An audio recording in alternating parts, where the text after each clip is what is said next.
কি গো, দাদু অনেকক্ষণ ধরে বলছে মুখের কাপড়টা একটু সরাও না, মুখটা দেখুক।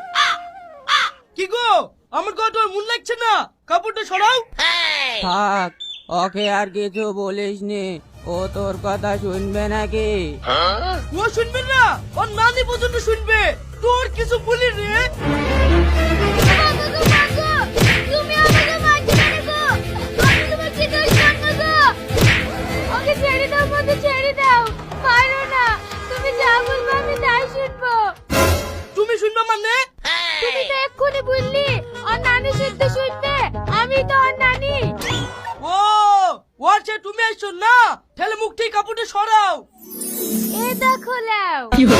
তুমি কেন মুখে কাপড় সরাইছো? তুমি আমার বোন নাকি? তোমার লাভ নেই বলে মুখে কাপড় সরাইছে। এই শফিক, তোর নানি শাশুড়িকে ধমক দিছি, তোর নতুন বউটাকে মারছি, কি ব্যাপার রে তোর? তোরা তো সেদিন বললি বিয়ের আগে বউকে শাসন করতে। আমি বারবার করে বলছি ঘুমটা সরাইতে, ঘুমটা সরাইলো না, তাহলে ঘুম ঘুম করে গিয়ে দিছি। এই শালার টাল, আজকের দিনে তোকে শাসন করতে বলি শুনু, কিছুদিন পরে করবি। যা, তোর বউর সাথে ক্ষমা চাইলি গা। ঠিক আছে ভাই। ওগো, আজকের দিনে তোমাকে মারা আমার বিশাল